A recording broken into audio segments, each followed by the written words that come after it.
40 dias. Isso mesmo que você ouviu, 40 dias. Esse foi o tempo que nosso Senhor Jesus Cristo passou no deserto sendo tentado por Satanás. Em Mateus 4, de 1 a 11 e Lucas 4, de 1 a 13, o diabo propôs 3 desafios a Cristo.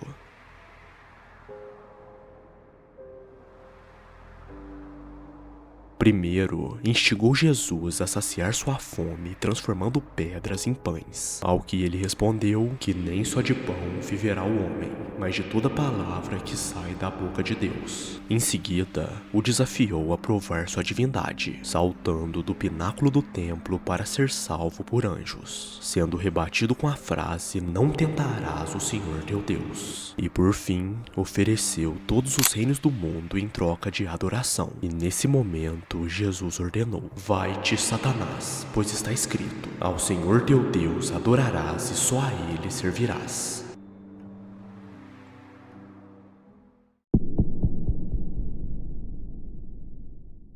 Nós estamos no deserto da Quaresma. O deserto foi dado como um presente, porque nós temos uma tendência de transformar os dons de Deus em ídolos que nos afastam de Deus. Renunciar às coisas e fazer penitências na Quaresma não é porque nós gostamos de dor, mas porque nós queremos colocar Deus de volta no lugar dele, deixar Deus ser Deus.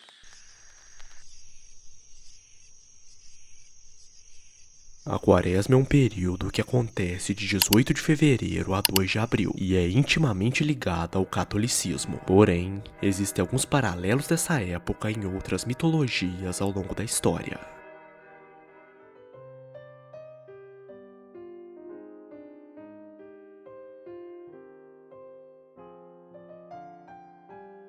Historicamente, estudiosos apontam paralelos com ritos de jejum em honra a Osíris no Egito e rituais de abstinência babilônicos dedicados a Tammuz, sugerindo que a igreja adaptou temas ancestrais de renovação da primavera. Inclusive, a palavra inglesa Lent deriva do germânico Lenkten, que significa primavera, e a teoria mais aceita é que tudo isso foi feito para facilitar a conversão dos povos pagãos.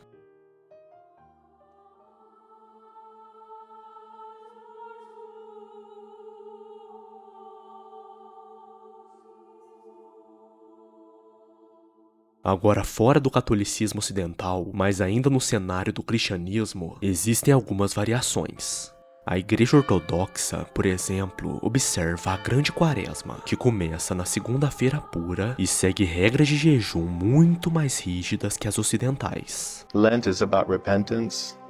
It's about humility, asking forgiveness from others and forgiving others, being merciful, being more intent on our life in Christ, all of these things.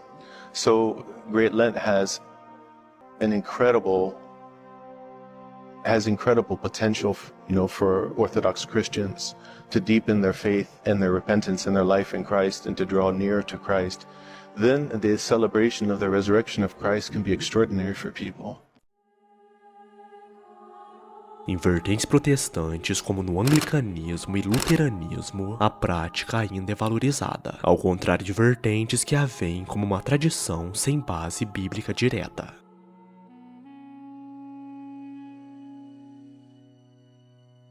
Agora, além das fronteiras cristãs, o Ramadã islâmico e os períodos de retiro ascético no budismo compartilham a mesma essência, a necessidade humana de um tempo de deserto, para silenciar os instintos e fortalecer o espírito perante o divino.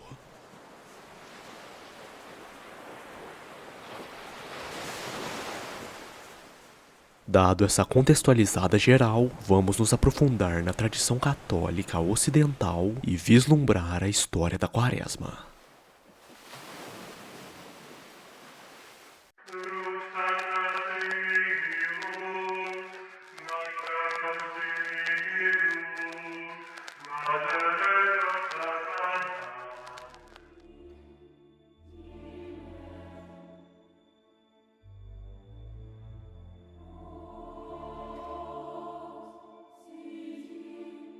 Para entender a história da Quaresma, precisamos voltar um pouquinho no tempo.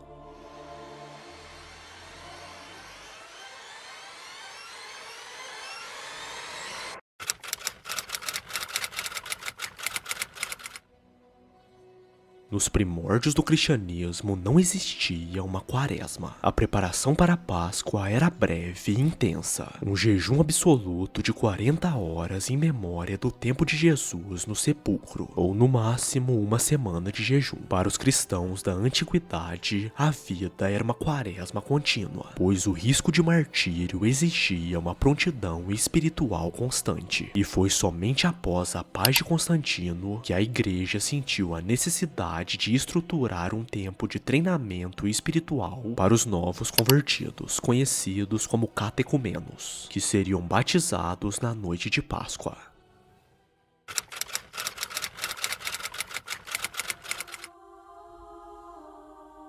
O grande marco histórico ocorre em 325 d.C. no Concílio de Niceia. Os bispos decidiram oficializar o período de 40 dias, chamando-o de quadragésima, e o número 40 não foi escolhido por acaso. Ele ressoa em toda a mística bíblica. Os 40 dias do dilúvio, os 40 anos de Moisés no deserto, e é claro, os 40 dias de Jesus sendo tentado no deserto. Nesse período, o jejum era radical, a xirofagia, que era basicamente comer alimentos secos sem carne, vinho, ovos ou laticínios, realizadas apenas uma vez ao dia após o pôr do sol.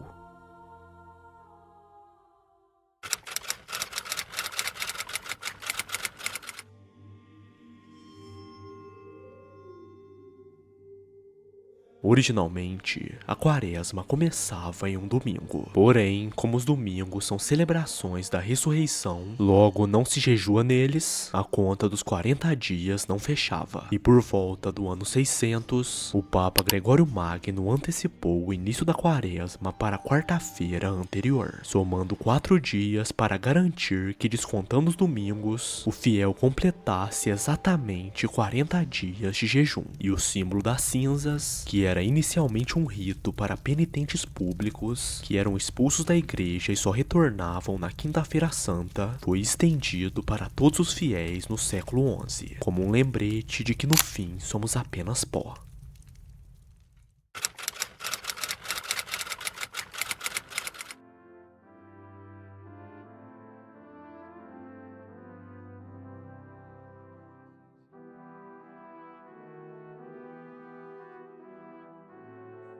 Viajando um pouco mais no tempo, vemos que a quaresma ocidental adquiriu uma série de cores e simbolismo. O roxo meio que torna-se a cor onipresente, simbolizando o luto pelo pecado e a expectativa real. O rosa é a cor da alegria, usada exclusivamente no quarto domingo da quaresma, conhecido como Domingo Laetare, ou Domingo da Alegria. E essa cor representaria a austeridade. Como o rosa é basicamente o roxo aliviado pelo branco, ele simboliza que a luz da Páscoa já está presente e está começando a brilhar no horizonte. É um dia de encorajamento para que os fiéis não desanimem na reta final do jejum. E por fim, o vermelho é a cor do sangue e do sacrifício. Embora a quaresma seja roxa, ela termina com a entrada na paixão, onde o vermelho assume o protagonismo, e é usada no domingo de Ramos e na sexta-feira santa. Diferente do vermelho de Pentecostes, que seria o fogo do Espírito, aqui ele representa o sangue derramado, o martírio e a entrega total da vida de Cristo. É a cor da paixão amorosa e dolorosa. Além dessas cores, curiosamente a igreja enterra o Aleluia, a palavra ebanita da liturgia, para que seu retorno na Páscoa tenha um impacto explosivo. Outro símbolo é o véu das imagens. A partir do quinto domingo da quaresma ao domingo da paixão, as cruzes e os santos são cobertos por panos roxos. E isso seria uma espécie de jejum dos olhos. Se não podemos ver a glória do Senhor, somos forçados a olhar para dentro de nós.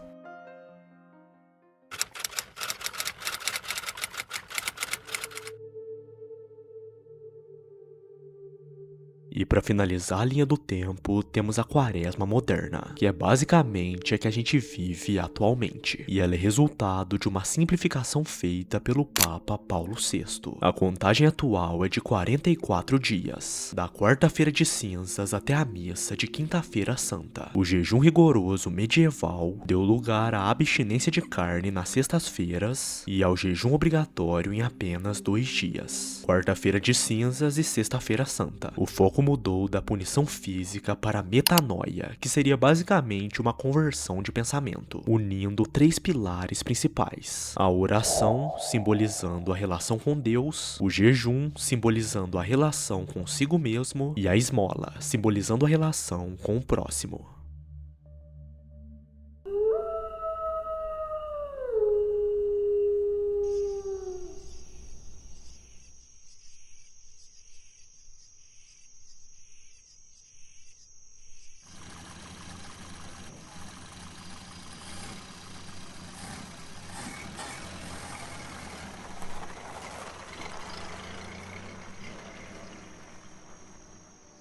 Vamos sair agora do contexto histórico e fazer uma pequena viagem para o interior do Brasil.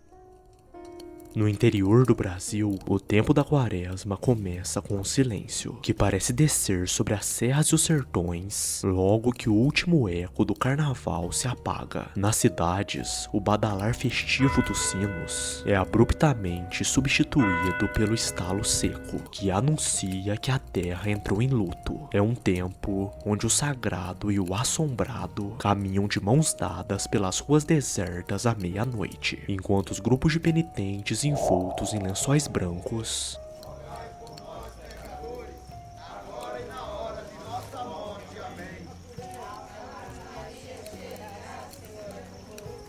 entoam um lamento da recomendação das almas, para as almas esquecidas do purgatório. Nesse tempo, as velhas contam aos netos que é preciso ter cuidado, pois com Jesus no deserto, as forças do coisa ruim ganham as encruzilhadas. Nas cozinhas, o cheiro de peixe seco e paçoca de pilão substitui a carne, e o jejum da língua impõe um respeito onde até o riso é contido e as conversas são baixas, como se qualquer barulho pudesse ferir o Cristo sofredor e atrair o que há de mais perverso. E esse cenário misterioso atinge seu ápice em rituais como a procissão do fogaréu ou o canto da Verônica, onde tochas iluminam o rosto dos fiéis e vozes melancólicas ecoam pelas fachadas coloniais, transformando o interior brasileiro em um grande teatro de fé, medo e renovação espiritual, onde o pó da estrada se mistura às cinzas da penitência. A Quaresma no interior do Brasil é quase uma vivência mística, que funde a liturgia católica com o folclore popular, manifestando-se através do silêncio das matracas, do lamento noturno da recomendação das almas e do respeito ao imaginário sobrenatural, como as lendas de lobisomens, fantasmas e da mula sem cabeça, que ganham força durante o isolamento de Jesus no deserto. Dito isso, é hora de falarmos de algumas criaturas que costumam aparecer nesse período de desespero, onde as portas do inferno estão abertas. Abertas não, escancaradas.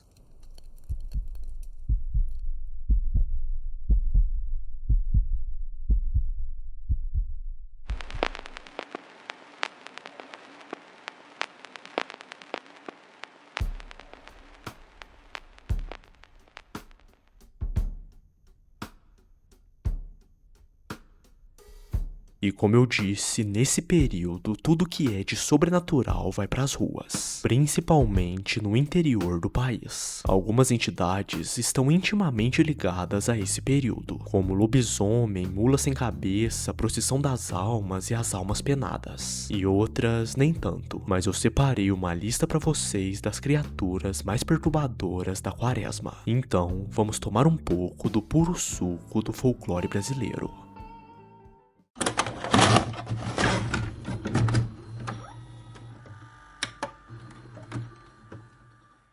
Você viu o cara se transformar em cachorrão e lobisomem? Eu vi distância de 5, 6 metros. Aí conforme virou, aquele cachorro saiu a 100 por hora. Saiu pro lado da cercalhada da usina, era um tropé de cachorrada que dava medo. Se transforma num cachorro, fica grande. Cachorrão preto.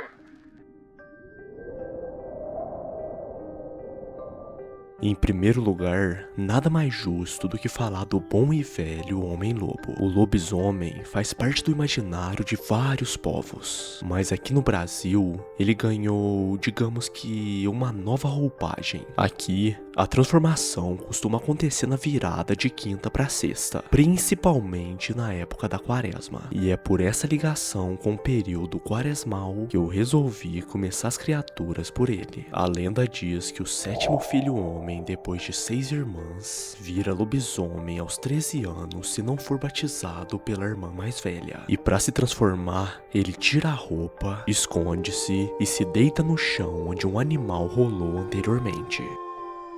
Como não há lobos no Brasil, a criatura assume algumas formas híbridas. Um misto de cão e porco com pelos escuros, olhos vermelhos e corpo encurvado. Ele costuma se alimentar de restos, mas pode atacar bebês não batizados e mulheres grávidas. E depois da sua peregrinação, ele volta à forma humana ao encontrar as suas roupas. Segundo o folclore nacional, o ferro, o aço, a prata e munições benzidas são formas de feri-lo. Há também rituais para quebrar a maldição, mas muitos preferem continuar presos a ela, pela sensação de poder e os instintos viciantes. E como toda lenda, existem várias variações, como o porcão, que é grande quadrúpede, o amarelo, de aparência doente, o orelhas longas com orelhas arrastando no chão, o lobisomem branco, que é intimamente ligado à morte e à quaresma, o lobo do mato, que é bem mais próximo do modelo europeu, e o espojador, que assume os traços do animal que utilizou o rastro. Por exemplo, se ele usou o rastro de uma galinha para se transformar,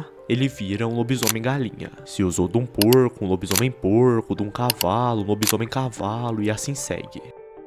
Mas apesar de tudo, os relatos sempre descrevem criaturas peludas, um pouco mais de 1 metro, que se movem aos saltos e produzem barulhos de objetos se chocando. As testemunhas afirmam que ele sempre percorre 7 ruas, 7 igrejas ou 7 cemitérios. Tudo isso antes do canto final do galo. Agora, em cidades como Altos, Coivaras e Alto Longá, histórias falam de ataques, cortes que aparecem no suspeito de seu lobisomem na manhã seguinte e homens que deixam a cidade após ferimentos misteriosos. E uma curiosidade é que em versões modernas surgiu até o lobisomem guará, que, como o nome diz, foi inspirado no lobo guará e é incorporado na ficção e no RPG.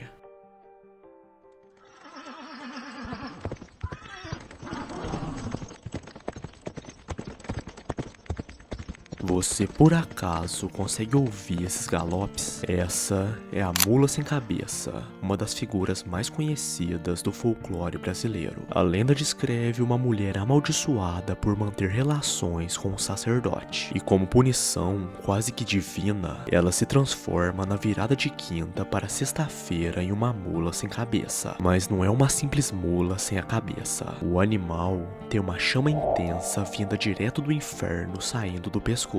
Suas patas batem como ferro no chão e o seu galope ecoa à distância. O relincho é agudo e em algumas versões mistura o som animal com o choro humano. Ela corre pelas estradas atacando qualquer um que cruze seu caminho, distribuindo coices capazes de ferir ou até matar a pessoa. Quando canta o terceiro galo, ela volta à forma humana, exausta, ferida e em lágrimas. A lenda também é conhecida como a burrinha do padre e funciona como uma espécie de punição moral. Mas esse tormento pode acabar se alguém quebrar o feitiço. Alguém precisa arrancar o freio de ferro da boca da criatura durante a transformação ou feri-la com um objeto pontiagudo.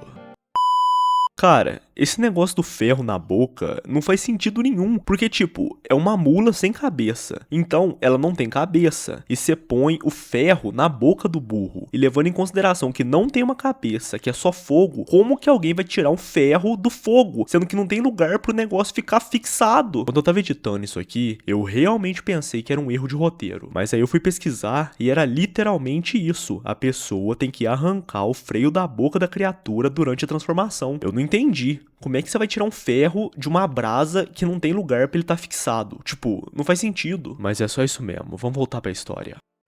Apesar da maioria das pessoas pensar que a história da mula sem cabeça surgiu no Brasil colonial, ela realmente nasceu na Península Ibérica. Tanto que a lenda também aparece na Argentina, mas lá ela aparece como alma mula ou mula sem cabeça.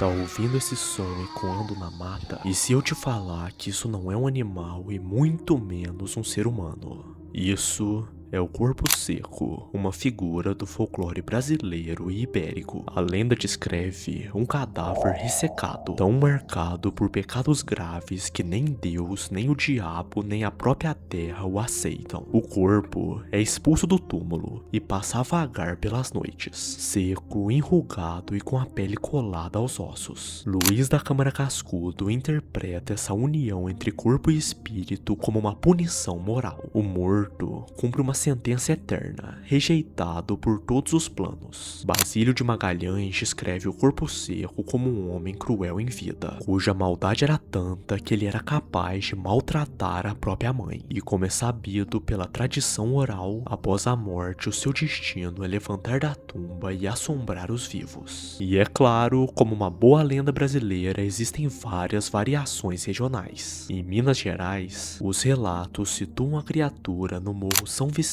em Ituiutaba, que por conta da lenda local ficou conhecido como Serra do Corpo Seco. Agora na região da cidade de Pouso Alegre, dizem que ele ronda um casarão antigo. Em São Luís do Paraitinga, a tradição fala de um homem que negou esmolas a frades e foi amaldiçoado, tendo o corpo expulso do cemitério. Agora em Dois Córregos, a lenda ganhou o nome de Unhudo de Pedra Branca. E existem muito mais versões, mas em todas elas a mensagem é curta e direta. Certas ações deixam marcas que nem a morte apaga. E essa é a história do homem que não foi aceito nem pelo céu e nem pelo inferno.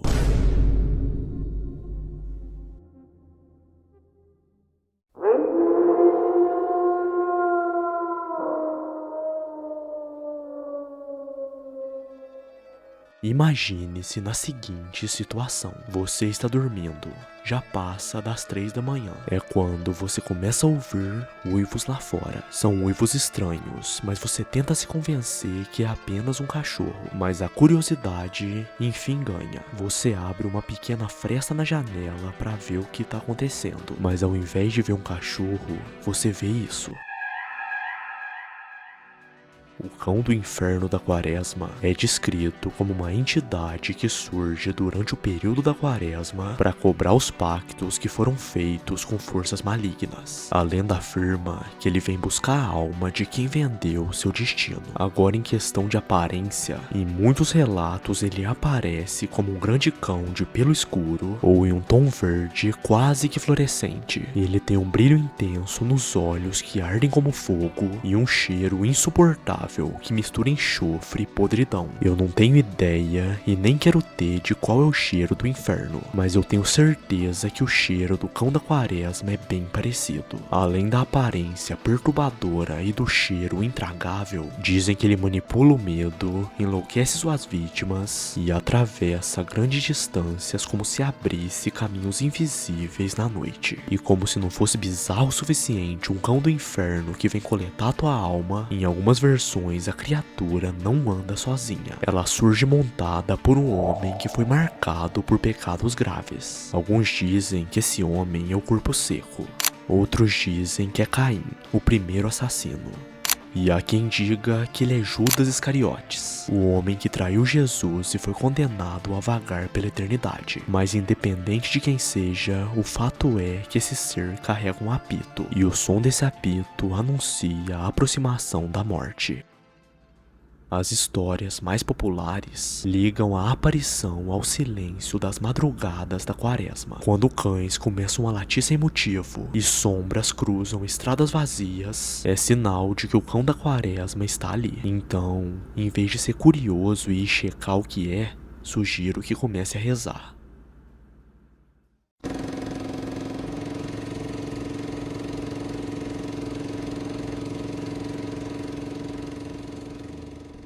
O Bradador é uma lenda do folclore da região centro-sul do Brasil, e ele é basicamente uma versão do corpo seco, só que bem mais macabra e barulhenta. Ele é descrito como uma alma penada que vaga pelos campos durante a noite. Segundo a tradição, ele foi enterrado sem ter pago seus pecados, e por isso a terra o rejeitou. Desde então, seu corpo seco, quase uma múmia, caminha pelos matos todas as sextas-feiras após a meia-noite. Quem escuta seus sons fala que se assemelha a gritos de dor, como se fosse uma pessoa agonizando, e outros relatam ouvir lamentos seguidos de brados fortes. Para quem não sabe o significado, um brado é meio que um grito muito alto mesmo, e é daí que surge o nome bradador ou gritador. A lenda ainda diz que ele só terá descanso quando encontrar por 7 vezes uma moça chamada Maria, e só assim a terra o aceitará de volta. Mas o relato mais famoso do bradador vem do Rio das Mortes, em São Paulo. Ali,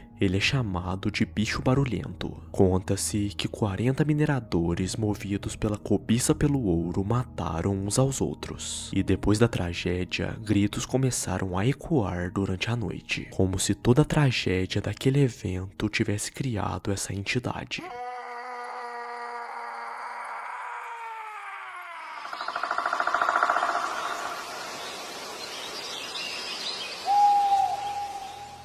Matinta Pereira é uma figura do folclore da região norte do Brasil, descrita como uma mulher idosa associada à feitiçaria. Durante a noite, transforma-se em um pássaro agourento que pousa em telhados e muros, emitindo um assobio alto e insistente. O som só cessa quando algum morador promete oferecer algo, como tabaco, café, cachaça ou peixe. E na manhã seguinte, Matinta aparece em forma humana para cobrar a promessa. Caso o acordo não seja cumprido, uma desgraça recai sobre a casa. A lenda da Matinta possui origem indígena e, como todas as lendas, apresenta várias versões. Em algumas, a transformação é uma maldição hereditária passada de mãe para filha. Em outras, a maldição é transmitida quando a velha está prestes a morrer. Ela pergunta a uma mulher se ela aceita o fardo, e se ela aceitar, uma nova Matinta nasce. Também há relatos em que a Matinta assume a forma de uma coruja rasga-mortalha ou de um corvo. Percebemos então que essa entidade está intimamente ligada aos pássaros. Também existem crenças sobre formas de prendê-la usando objetos religiosos, além da ideia de que o feitiço se desfaz ao ouvir o nome de Deus.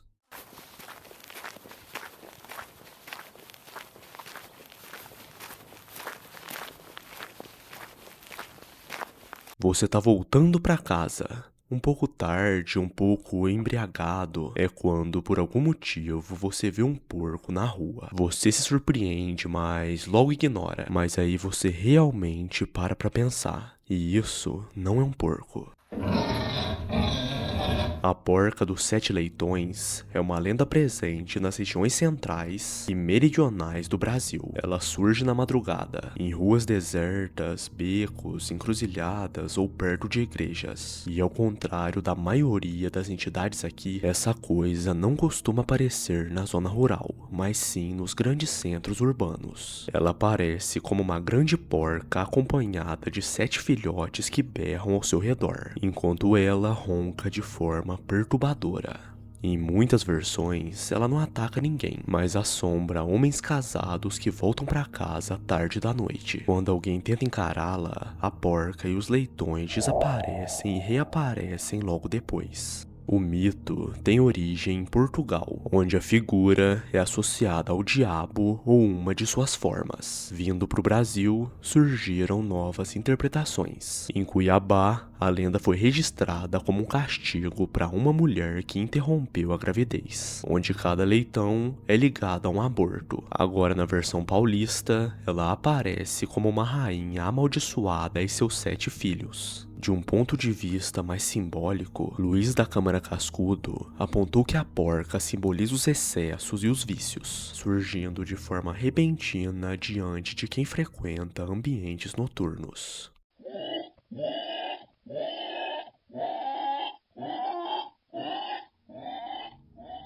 O bicho-homem é uma criatura descrita como um gigante antropófago que vive escondido nas serras do Brasil. Possui um único olho no meio da testa e apenas uma perna. E nessa perna possui um pé redondo, que deixa marcas no chão semelhantes a um fundo de garrafa. É retratado nas lendas como extremamente forte, capaz de derrubar montanhas com os punhos e beber a água de um rio inteiro. Seus dedos são longos, com unhas afiadas, e seus gritos assustam quem vive nas proximidades. A lenda aparece em várias regiões do país, mas com poucas variações. Muitas vezes é associada à criatura chamada de pé de garrafa, e alguns estudiosos da mitologia brasileira, como já citado várias vezes Luiz da Câmara Cascudo, registraram tanto o bicho-homem quanto o pé de garrafa sendo a mesma entidade. E em certas narrativas, o bicho-homem é visto como um gigante destruidor que pune aqueles que desrespeitam a natureza, muito semelhante à lenda do Pai do Mato do sul do Brasil. Eu sou a cabra cabriola, que como meninos aos pares. Também comerei vós, uns carochinhos de nada. Esse é o canto entoado por uma das criaturas mais perturbadoras do folclore brasileiro. A cabra cabriola é uma criatura do imaginário popular português que chegou ao Brasil com a colonização. No folclore infantil, ela aparece como um animal com forma de cabra, mas com um aspecto monstruoso e a fama de devorar crianças desobedientes. A lenda se espalhou muito no século XIX, com os maiores registros vindos de Piauí e Pernambuco, e o intuito da lenda era impor o medo e reforçar a obediência. E tanto em Portugal quanto no Brasil, seu nome era utilizado em cantigas de ninar. E a lenda traz um fator um tanto perturbador. Ela diz que quando uma criança começava a chorar de repente, outra vítima estava sendo atacada pela cabra cabriola, e diante disso as pessoas rezavam para afastar o mal.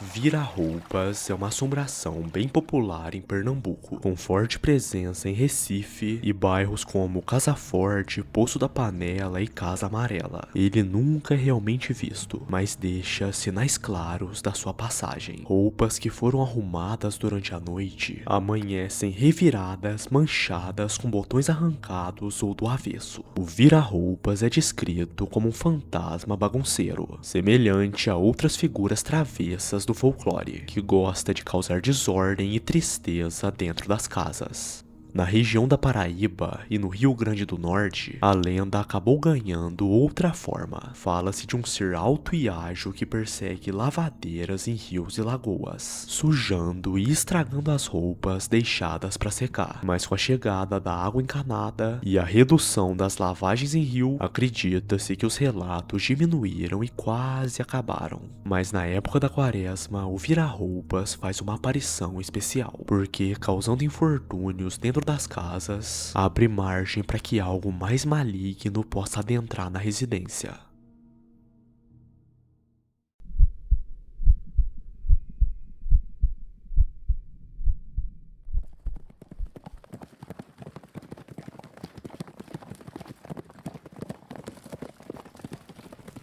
Agora, o cavalo invisível, o cavalo fantasma ou simplesmente cavalo da quaresma é uma lenda intimamente ligada ao período quaresmal. Segundo a tradição, ele surge como um aviso para quem desrespeita as práticas desse período, como o jejum, a abstinência de carne e a oração.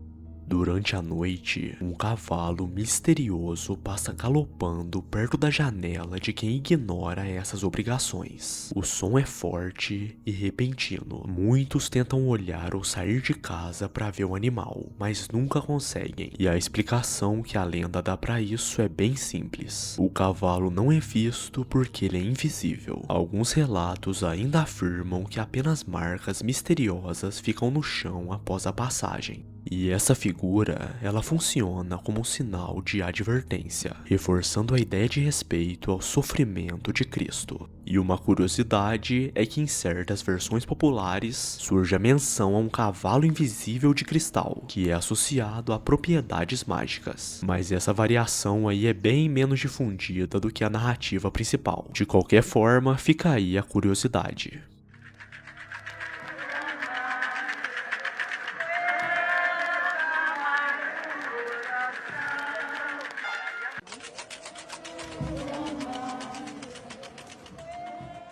Esse vídeo ao fundo é a Procissão das Almas. A Procissão das Almas é uma tradição realizada há cerca de 4 décadas no Centro Histórico de Mariana, sempre à meia-noite da Sexta-feira Santa. A procissão foi inspirada em registros que remontam ao período colonial, mas sua origem é incerta. Mas acredita-se que tenha surgido como uma forma popular de sátira às procissões católicas tradicionais. O evento ficou muito tempo desaparecido, mas a tradição foi resgatada em 1970 pelos moradores da cidade. E a manifestação acontece justamente no dia que para os católicos marca a morte de Jesus Cristo, um momento de luto e reflexão. E esse contraste entre o sagrado e o simbólico dá à celebração um impacto cultural ainda maior, misturando religiosidade, memória e expressão popular. Durante o cortejo, os participantes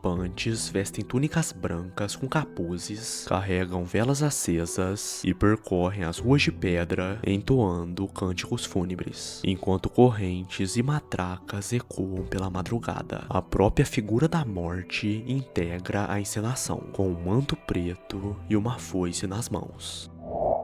Mas a procissão das almas nem sempre foi uma simples manifestação dos devotos. A tradição oral afirma que lá no passado, a verdadeira procissão era feita pelas próprias almas, invisíveis aos vivos. E quem ousasse espiar pela janela poderia ser amaldiçoado, recebendo uma vela que se transformaria em um osso humano. Diz a lenda que sinais como vento frio, arrepios e o cheiro de vela queimada anunciam a passagem do cortejo sobrenatural. E como a gente tá falando da procissão das almas como um todo, que é basicamente composta por várias almas penadas, aqui eu puxo um gancho para falar das próprias almas penadas. A alma penada é uma entidade que surge do imaginário sobrenatural português e é associada ao espírito de pessoas que morreram deixando pendências em vida. Segundo a crença popular, essas almas regressam ao mundo dos vivos sob formas enigmáticas, como luzes, vozes, suspiros, vultos, animais ou até caveiras, pedindo ajuda e orações para encontrar o descanso eterno. O etnógrafo José Leite de Vasconcelos registrou a tradição de que aqueles que morreram sem reparar em injustiças, como dívidas não pagas ou bens não restituídos, voltariam com permissão divina para solicitar que amigos ou parentes resolvessem essas pendências. Agora, para estudiosos como Alexandre Parafita, a alma penada é interpretada como expressão da angústia cristã diante da morte e do destino da alma, dividida entre inferno e purgatório. Enquanto o inferno simboliza a condenação eterna, o purgatório seria um estado transitório, no qual a alma pode purgar suas culpas antes de alcançar o céu, e nesse processo retornaria à terra em busca de auxílio. Ao longo da história, muito se estudou sobre esse tema. Inclusive, antropólogos galegos como Gonzales Roboredo veem nessa crença uma forma de amenizar o medo da morte, ao sustentar a ideia de que os mortos continuam existindo, ainda que em condição de sofrimento e expiação.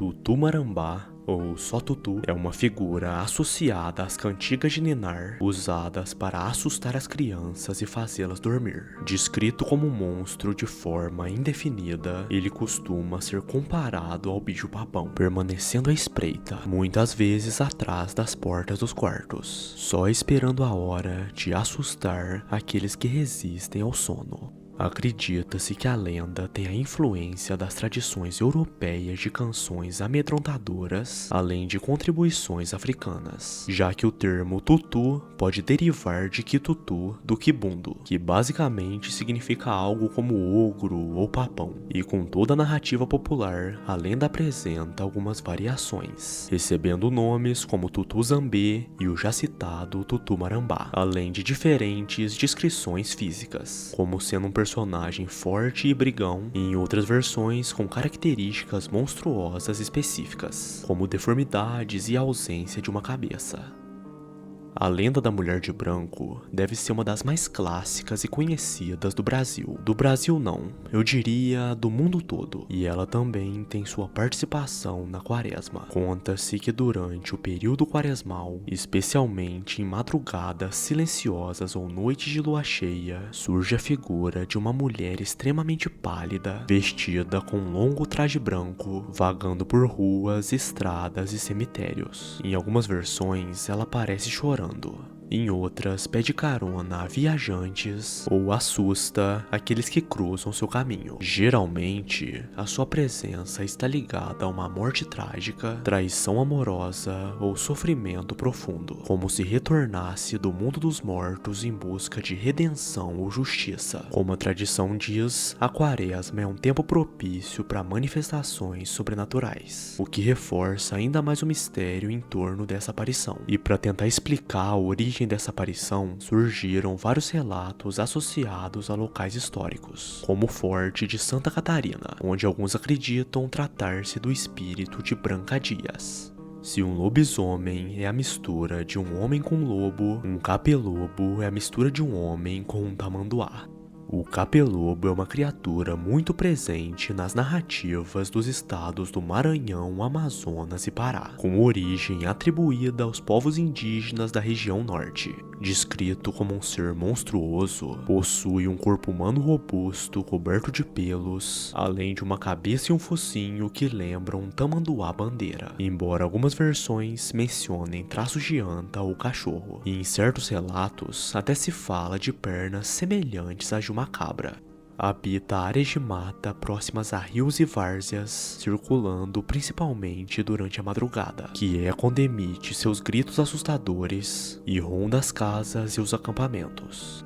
Segundo a tradição, o capelobo alimenta-se de sangue e da massa encefálica das suas vítimas, atacando tanto animais quanto pessoas, especialmente caçadores. Algumas narrativas afirmam que ele surge da transformação de um homem ou daquele que ultrapassa o tempo destinado à própria morte. Para derrotá-lo, seria necessário atingi-lo de forma precisa na nuca ou perfurar seu umbigo, que são considerados seus únicos pontos vulneráveis.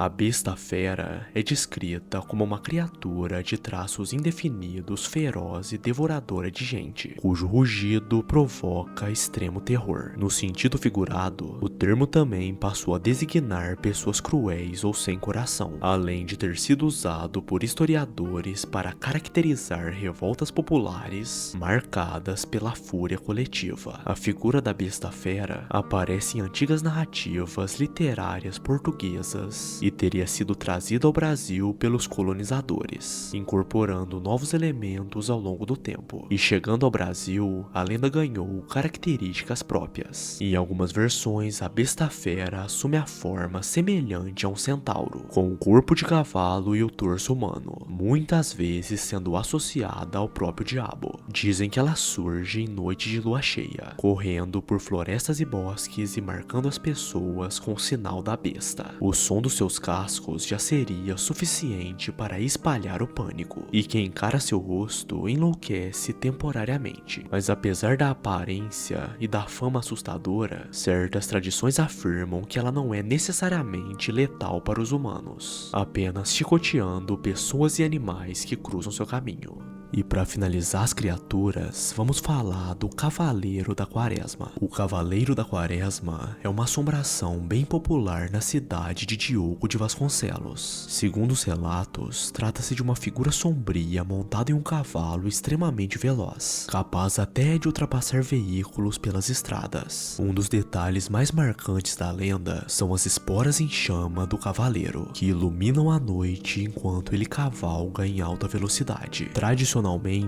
a sua aparição estaria ligada ao período da Quaresma, reforçando ainda mais o clima de mistério e temor associado a essa época. É dito pelo povo que o cavaleiro demonstra aversão a cachorros, chicoteando-os quando cruzam seu caminho. Apesar dos sustos relatados por testemunhas e de histórias sobre animais feridos, não há registros de ataques fatais contra seres humanos. Curiosamente, os moradores afirmam que têm visto a aparição mesmo fora do período quaresmal, o que aumenta ainda mais o enigma em torno dessa figura. Então, se ouvir cavalgadas e um fogo misterioso iluminar a noite, corra imediatamente para casa, mas seja rápido.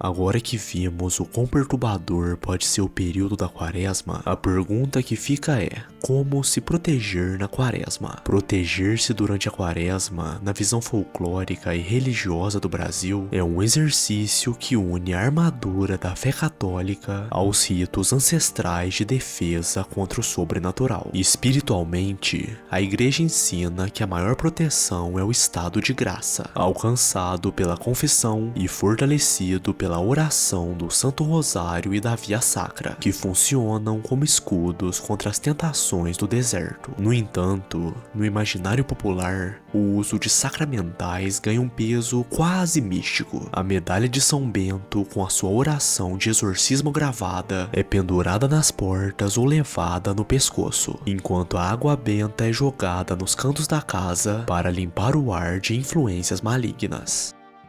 Nas noites de quinta para sexta-feira, o recolhimento vira a regra de ouro. Evita-se cruzar encruzilhadas, que é o lugar preferido das criaturas, e muitos mantêm o costume de cobrir os espelhos ou evitar olhar para fora após o toque da matraca. Orações fortes como a do Justo Juízo ou a de São Jorge são recitadas para fechar o corpo, mantendo afastado os males visíveis e invisíveis, enquanto o uso de ervas como a arruda e o alecrim atrás da orelha ou na entrada das casas serve para repelir o olhar pesado e as assombrações que vagam enquanto Jesus está em agonia. É um tempo em que o silêncio, a vigilância e a oração contínua formam uma barreira invisível, mantendo o fiel seguro dentro do próprio deserto espiritual até que a luz da Páscoa finalmente dissipe as sombras.